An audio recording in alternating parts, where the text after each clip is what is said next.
everything is a cycle. Everything, we get inspired by the past, we translate it into now. Nobody discovered anything. Everything is translated. I think the issue with perception of heritage, especially in fashion, is a branding issue. People see heritage as tarikh or as history and as that thing from the past.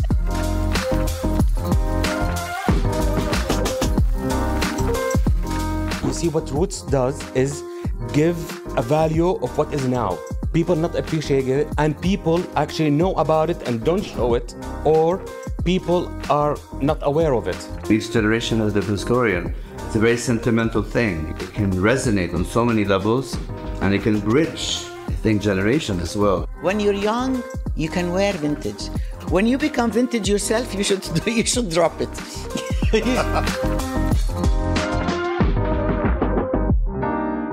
Welcome. Thank you. Madam Leila, welcome Bandar Alsudairi, welcome Rae.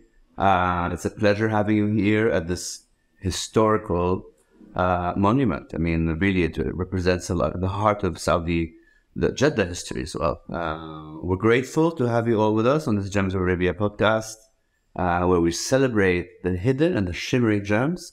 And from our conversation, I discovered there's even more gems that we don't know about. But starting with Madam Leila, tell us, how did this start, this passion for craftsmanship, this passion for design, this passion for excellence? I don't know how things start, really. Do you know, Rae, how things start? You just fall in love with something, I suppose. I don't know.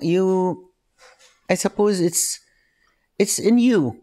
It's in you. You know, you just get gravitated to something that is, you know, you feel it's...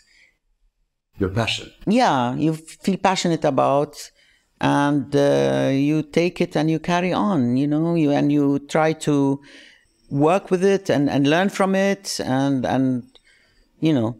And I see you also have an interest in jewelry as well. Yes, I have interest in costume jewelry and also in real jewelry. Yeah. But costume jewelry means a lot to me. Now I discovered Rae, who I'm glad to meet, and we're sharing a passion that we didn't know about each other. And yeah, not only costume jewelry, I'm vintage costume jewelry. I like, not nude costume jewelry. I'm not interested in costume jewelry just for the sake of it. But yeah, I fell in love with vintage costume jewelry. Do they have heritage pieces? Of course. I mean, they are for very important costume jewelry designers like Miriam Hasker, Coppolo, who worked for Schiaparelli, Haar, many of them. And I started collecting, and it's a different world. It's a different world. It's a very charming world. And it just, I find it very beautiful and very elegant. You feel like there is more of an awareness that needs to come from identifying heritage and bridging it with the younger generation for them to see what history has, to see what... I never thought of it like that. I don't care what anybody thinks of it. I like it. I collect it, and it gives me pleasure. Yeah. And when I wear it, I know I'm wearing something nobody else is wearing, even though it's not real jewelry, but I appreciate it because those designers who designed these costume jewelry did it for the art of it. It wasn't because it's emeralds and diamonds and rubies and what. No, they could have easily designed real jewelry, but costume jewelry was, I mean, designed by amazing designers, and it's so beautiful. But let me tell you something, you know that costume jewelry, when it first started, it was so special. At that time when it was designed and when it was created, it was made specifically for a class of people, and then went down to more people. Each designer of those was such a special person. I mean, like, as you know, Miriam Haskell was an amazing woman. She was a very special lady who was a very good friend of Khalil Gibran, and she helped him when he was writing the book, The Prophet. You know, these things came from people who had vision. They were very well read. It was done by special people. And you can tell, you can see. And of course, the quality of it to survive till now and still be so wanted, that they're very expensive. It's not a joke. It's not just wanted. It's also very desirable, and people notice it. Even people who are not familiar with custom jewelry or the designer, a lot of these designers are no longer with us, no longer produce, right? So even people who are not aware of that world in any way, shape, or form, when they see it, they could tell it's special. They could tell it's something different than anything else. So that quality carries through the years, kill generation. It still remains, and it still carries that. It never loses it. That's a testament to artistry in it. Exactly. Our Saudi vintage guru and fashion entrepreneur extraordinaire, Rae, tell us, how did your journey start when it came to collecting vintage pieces? My journey started, well, I think there are two aspects, right? There's the vintage and kind of getting introduced to that world, which I was introduced to in New York. So I wasn't introduced to that, honestly, in Saudi. And there's also the passion about our own like heritage and roots and fashion references and stories in Saudi and in the region. When it comes to vintage just in general as a fashion segment, it was completely by coincidence. And I echo what Madame Leila said, which is, it's just magical. I caught the bug, you know. I went to the first vintage showroom by coincidence. I was sitting next to the owner of a showroom, and he was fabulous and had the best of like designer and non-designer pieces. I was there, and I was a teenager back then, and I never looked back. I remember now, it took me over, and it became this thing that when I go, I even go shop alone for vintage, because it just takes over me that I don't want anyone else with me. Don't talk to me. Just let me feel the pieces, wear them, enjoy them. I got introduced to them as a collector, someone who loves them, who wears them. And I just caught the bug. I never thought of it as like vintage, heritage, all of that. It's just the beauty that spoke to me. And then the stories that they told. There's also an intellectual aspect to vintage, which is, you know, what is the story that they tell? You can tell if a piece is made pre-certain industrial eras or post. If a piece is made in that country where they use this material or not, the way they make it, is it mass produced, is it made by hand? All of that tells you the stories, right? It's not just a piece. It's I always say it's like art. Sometimes you see a piece of painting or a piece of art, and you could tell what the story of the society that it came from looking at the picture. It's the same with vintage for me. You look at a piece and you know a little bit of the background. So that was completely fascinating to me, despite me studying academically different things. Law school, right? You went to law school? Yeah. You were a lawyer, right? I'm still a lawyer, technically, on paper. But yeah, I went to law school. I was doing fashion on the side, right? I was taking academic courses at fashion schools and doing law on the side, but I never saw fashion as a career. So I did law and I went with it. And subhanAllah, vintage fashion is how I got into fashion as an industry and as a career. But I honestly owe it to vintage fashion, and it came out of love and passion for it. It's just magic. I got introduced to it by coincidence, and I think it's a lifelong fascination. I don't think I'll ever lose that. So I'm happy that I won't. You're telling my story. The same happened to me, but what happened to you in New York happened to me in London. Exactly. Okay, see, it's always someone else introducing it. Exactly. One thing that I noticed is, you know, especially jewelry, they're like heirlooms and they survive generations and they tell a story, and each generation has a different story, and it's a very sentimental thing, you know. So I think it can resonate on so many levels, and it can bridge, I think, generations as well. You know, a beautiful piece that resonates and maybe comes from previous some centuries as well can really resonate with the new generation. This is kind of like we want to kind of discuss what we're doing with conversation with Harrods is to see this generational bridges is being kind of created through our youth. So like my nephew listens to music I used to listen to in the 80s, you know. So it's funny how younger generation now are very much inspired by older generations, and more so now than even in my day. But speaking of passion and speaking of fashion connoisseur, fashion commentator, perfume innovator, yes, interior designer as well. MashaAllah, Bandar Alsudairi. Welcome. I said again. Tell us, what resonates with you the most, when it comes to infrastructure of the craft? Like, what do you think is lacking?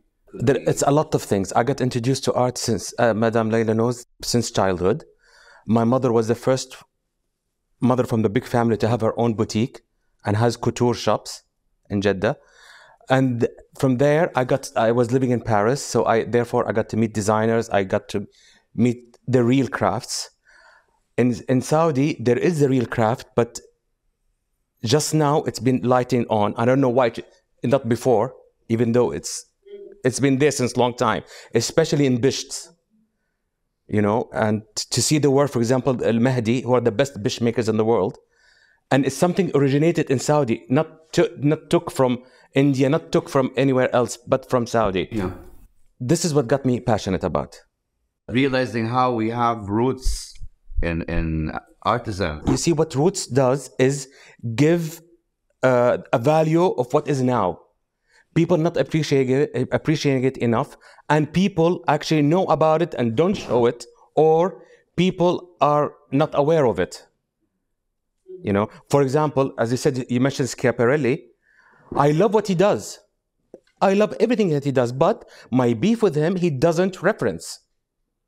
For example, his latest collection that he did is all about the 1938 Schiaparelli collection with Salvador Dali. He never once mentioned Salvador Dali. All other designs are all referenced by Thierry Mugler. He never once he mentioned Thierry Mugler, and everyone knows that he loves Thierry Mugler. This is my beef, is a lot of the times they don't reference their source. Do you feel like we could be more proactive at communicating this, celebrating this? Being proactive in the right way, yeah, and celebrating it, not because it's in fashion now. This should be all the time, because it is timeless, it is heritage. It's different than, I'm sorry, but the latest Prada bag. It's completely different. The Prada bag is set to buy now and then maybe use it another time. But this heritage is long lasting. For example, kaftans. This is an amazing heritage. Yeah. And thank God, each Ramadan, all the women wear kaftan nearly all the time. And I'm really proud of it. I mean, absolutely. And it's translated globally, especially the kaftans that we make. And now more and more, I believe with the Ministry of Culture, there's so much creativity that's coming out of the 100 brands, another 200 brands that are coming out. So many great designers that are showcasing what they have. But I do feel that we still have a long way to go when it comes to manufacturing, when it comes to perfecting the craft, when it comes to guiding the creative community, and how can they master those pieces? How can they take them to the next level? And I think that when you master a piece, it can survive generations. And this is, I think, that where we are, maybe we have to work on more. What do you think, Rae? I think, Bandar, I 100% agree with you. I think what touched me the most is when you said, let's not do it now because it's in fashion, because it's exactly cool. One of the things that for me is very, very important, especially as we explore our own Saudi heritage, what I think heritage, the issue with perception of heritage, especially in fashion, is a branding issue. Yes. People see heritage as tariq or as history and as that thing from the past. And even with designers, certain designers, some designers do it exquisitely, but certain designers see that it's in and let's reference heritage and the history of Saudi.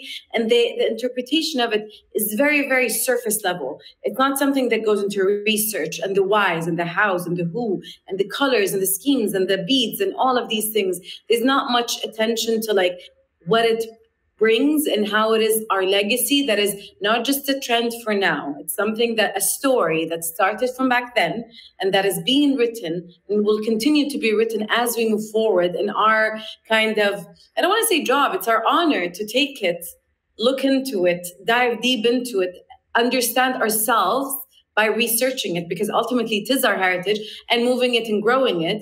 يعني من الأشياء اللي أحس I would love to see. You mentioned Hatem, the infrastructure. There's a lot of areas for development, and I think one of the areas also is knowledge infrastructure when it comes to just everyday consumers and some people in the fashion industry as well. Obviously, not everyone. There's a lot of people that are doing amazing things and bringing things to life, but there's also sometimes a superficial interpretation of heritage where it's very in your face, lacks the depth, lacks the looking into the stories.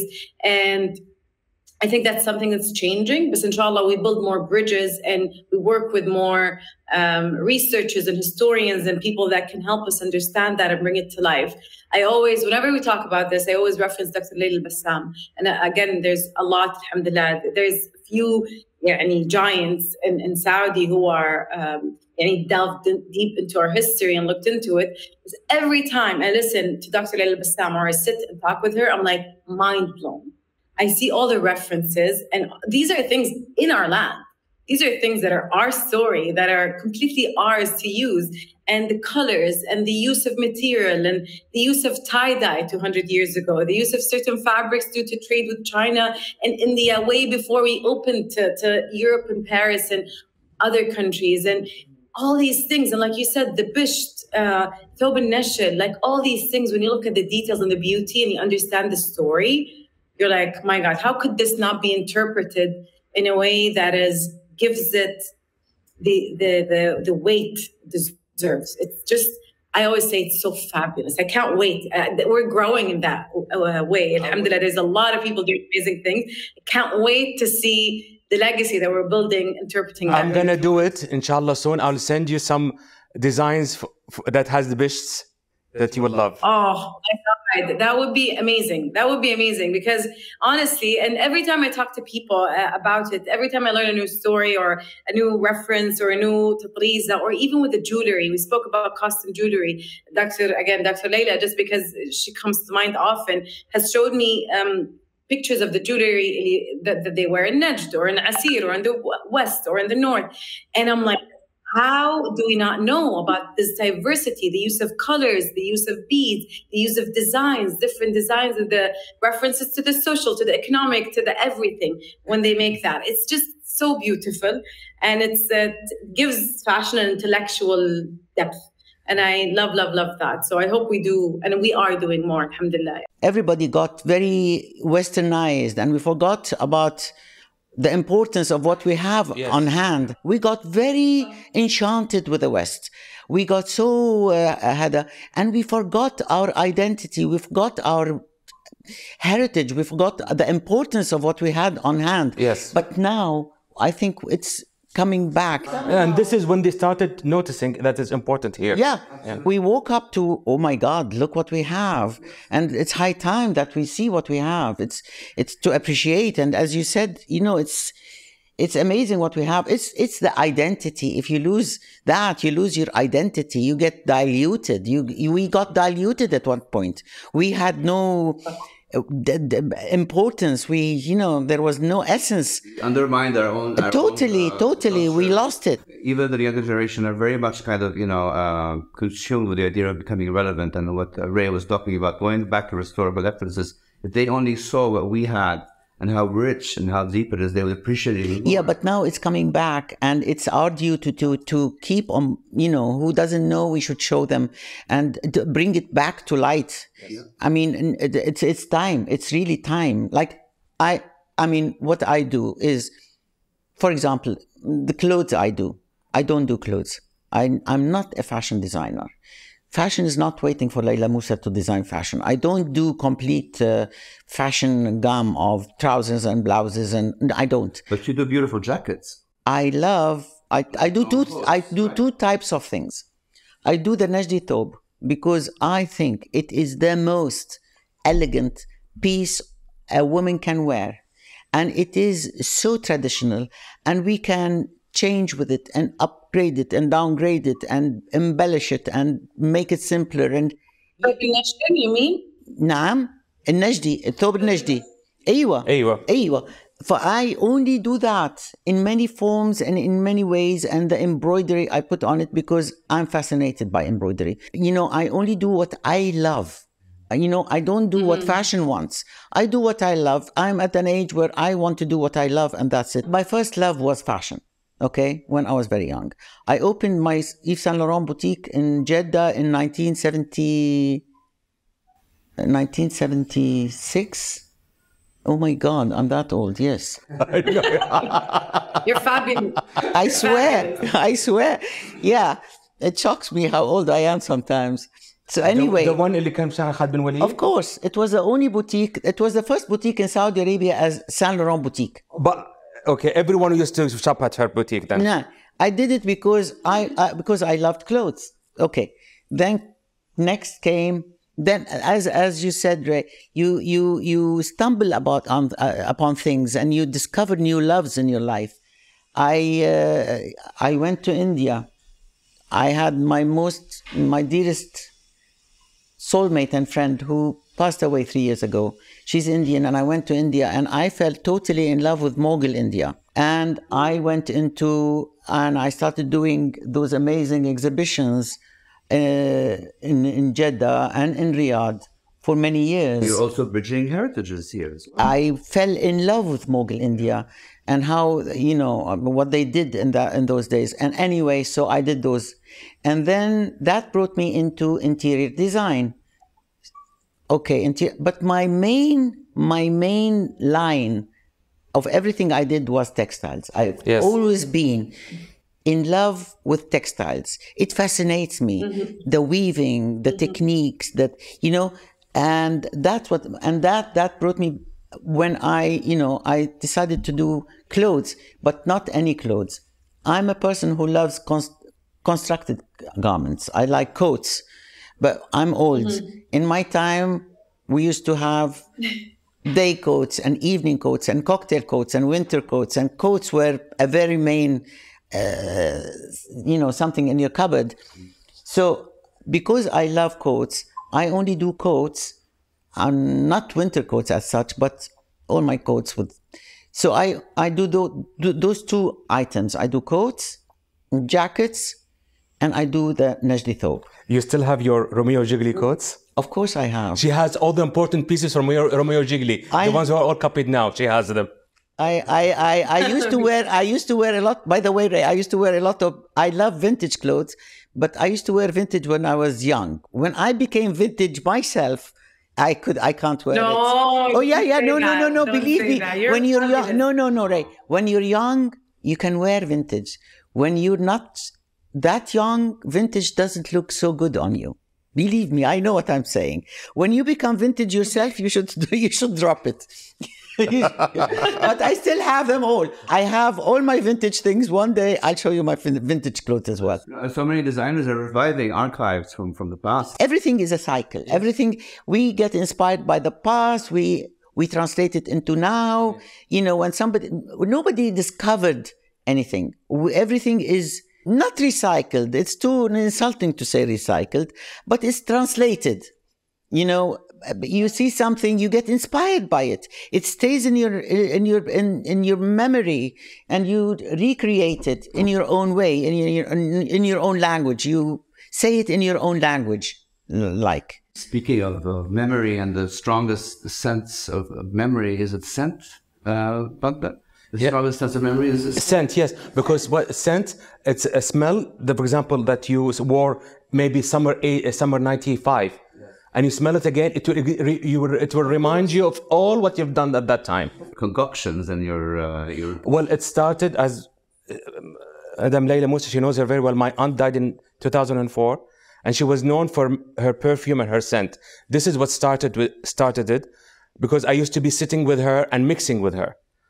And I met an amazing nose in Paris, and we started working very well together, because I know if I smelled something, I would know the brand. He would know the composition.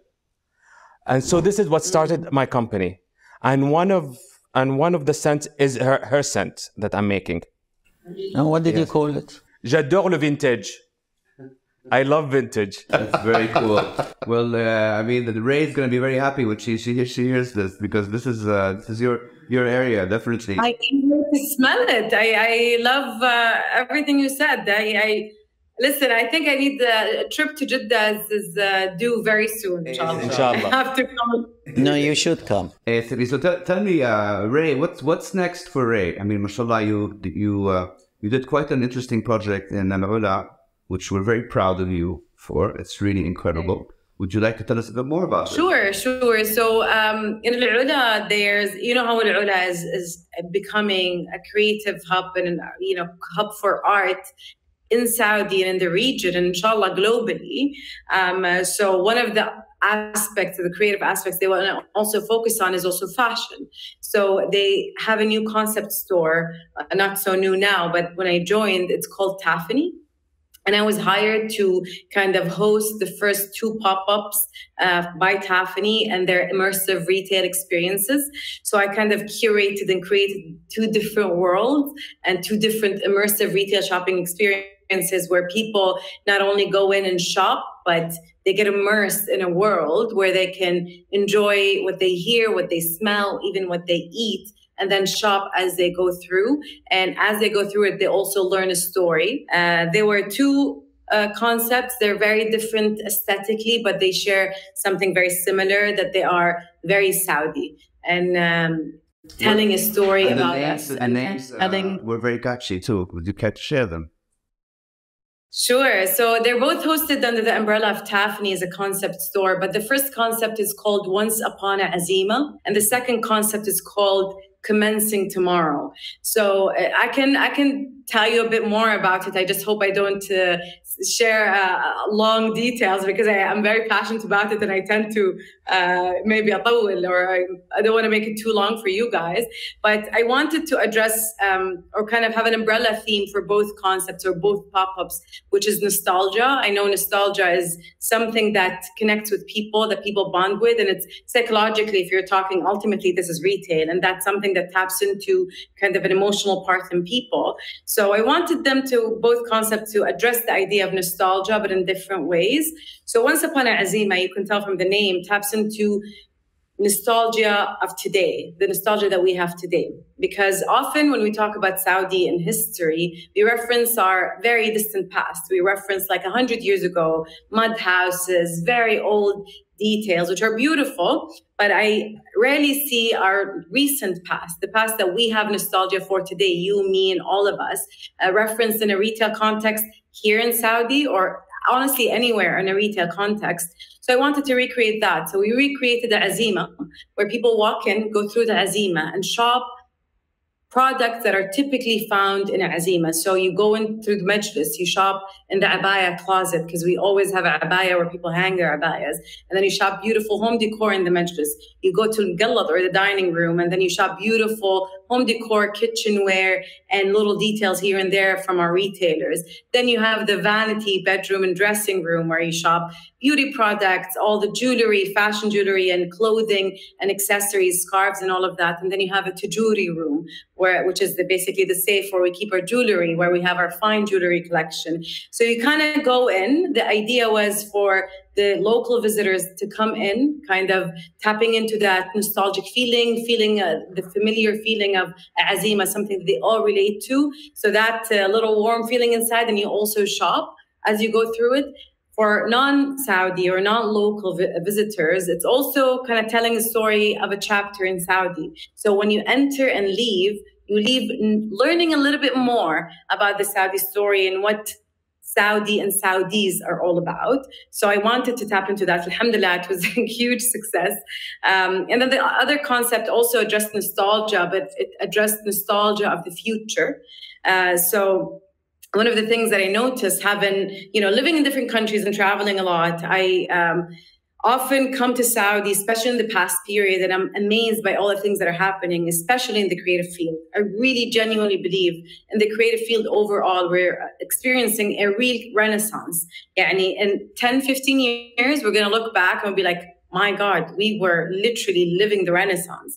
That's something I wanted to reference, because sometimes we fail to register how amazing, not that we forget, but it's just happening so quickly and we're in it that we sometimes forget how meaningful it is. So I wanted to take us to the future and have our future nostalgia, and how our future selves are going to look back and experience what we are going through today, looking back on it. So it's kind of a more futuristic, forward-looking. The brands and both concepts are very different.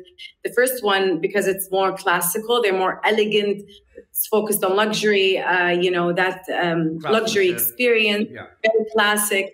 And then the other one is more conceptual, artistic, more of some streetwear brand. So it's kind of addressing things from a different angle, more forward-looking. So alhamdulillah, that was amazing. It was not just a store. For me, it was a storytelling experience and a retail store.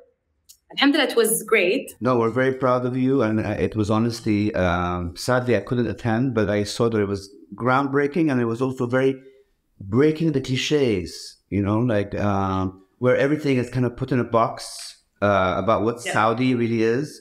Saudi comes as multifaceted, and it comes with so many different shapes and forms. And you showed so many different aspects that are not so obvious, which was beautiful. And I love your selection and curation. Well done. Yeah.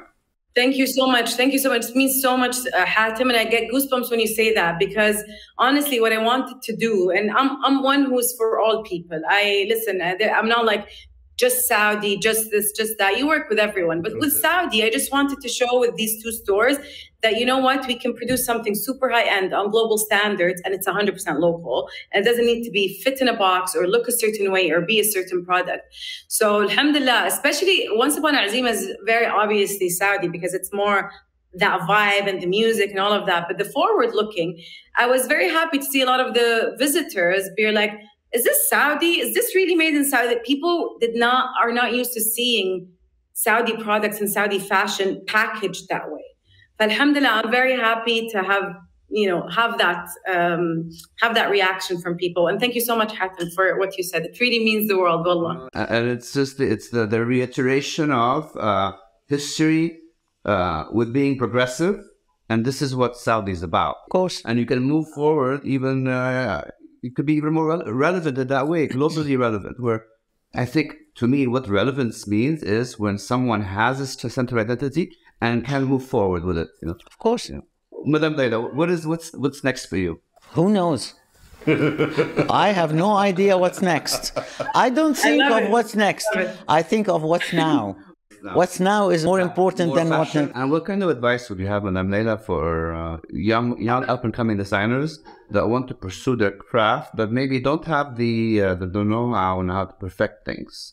School can teach you how to do things, but it's you, what you do yourself is what's important. Curiosity. Yes. Curiosity is your main teacher. You cannot teach curiosity. Either you're a curious person or you're not.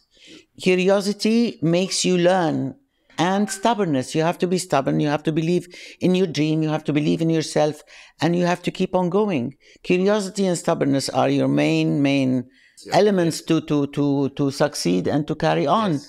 Because if you're not curious, you will not learn. Curiosity is your best teacher, and believe in your dreams, and be stubborn and carry on. No matter how many times you fall, you make mistakes. Only people who do things, who go out and do things, make mistakes. So, on the contrary, curiosity. This is what I always tell anybody: be curious. It's how you learn. And listening. Of course. This thing, trust me, listening is quite important. People here forget about it. They don't listen. It's very true. Yeah, it's very true. It's very true. And what about you, Bandar? What's next? What do we have to look forward to? Well, launching my perfume line. Tell us more about your fashion commentary that you. I mean, it's become like an iconic. Thank you. Because I love fashion. I love art. I love all this. And when I post something, as Madame Leila said, I'm curious about this thing. So when I write something, I don't like to write this something I liked. No, I like to write the history about it. For example, if the fashion show I liked, I would first read the comments, and sometimes put some of the comments that the person wrote and reference them. I have magazines from the 1930s. You know, Wow. Yes. I have magazines from the 19th century.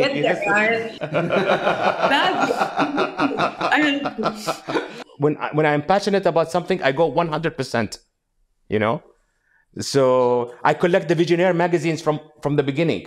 So it's in me. I think also what would be great is if, as much as we mimic, the designers like to mimic trends and fashion, mimicking beautiful craftsmanship, beautifully cut clothes, beautiful pattern making. If things are not done, I mean, I don't know. I'm a big believer of quality, and if things are not done to the best, I might not like your taste. You might not like my taste. It's okay. Everybody have their own taste.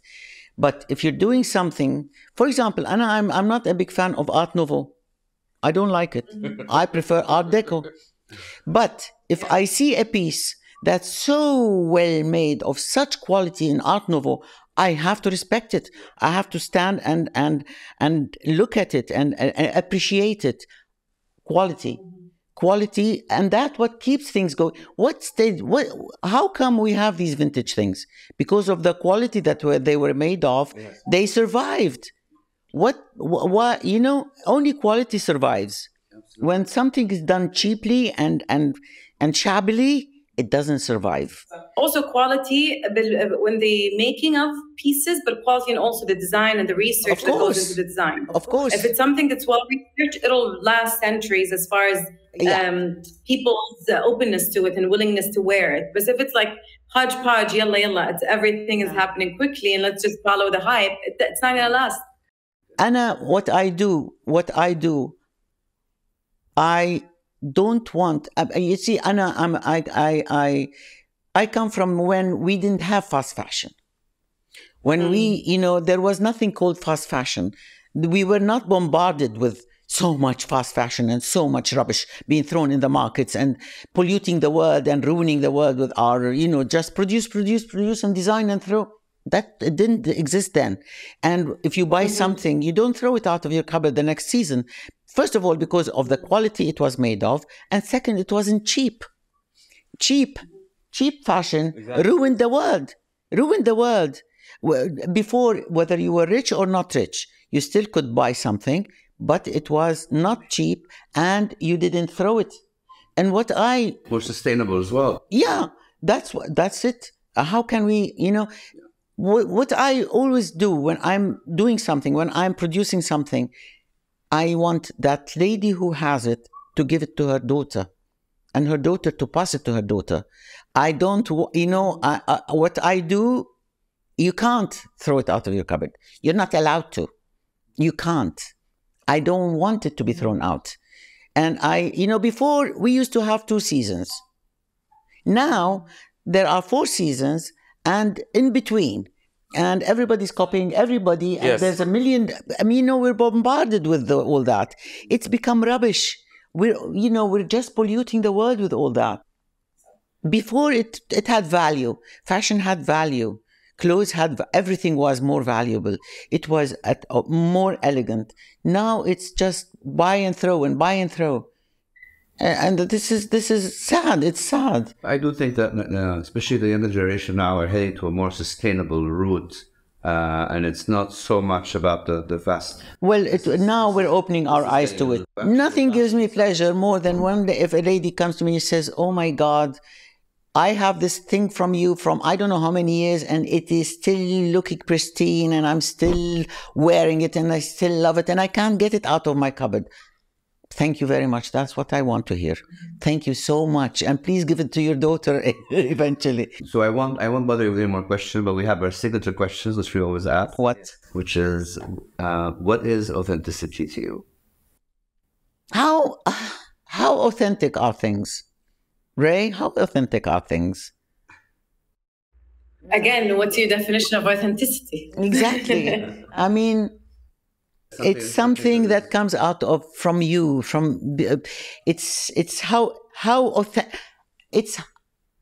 how much you felt about this thing and how much passion you've put in it.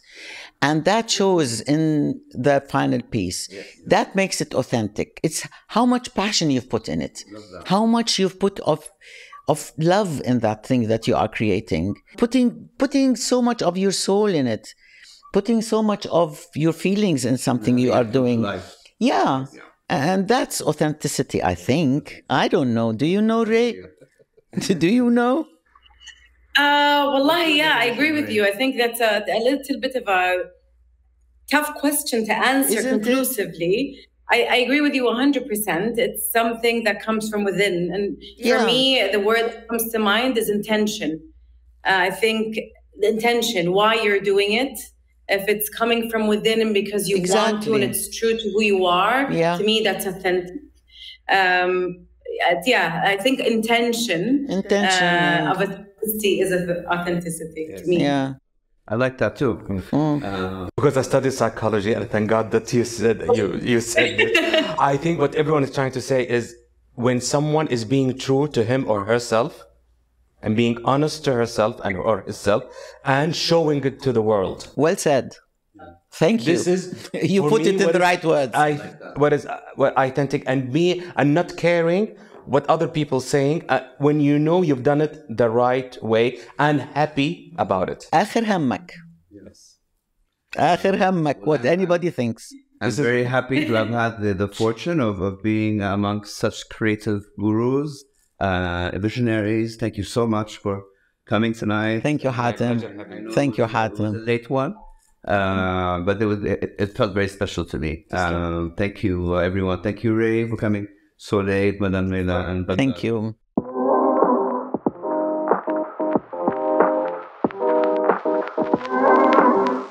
Everything is a cycle. Everything, we get inspired by the past, we translate it into now. Nobody discovered anything. Everything is translated. I think the issue with perception of heritage, especially in fashion, is a branding issue. People see heritage as tarikh or as history and as that thing from the past.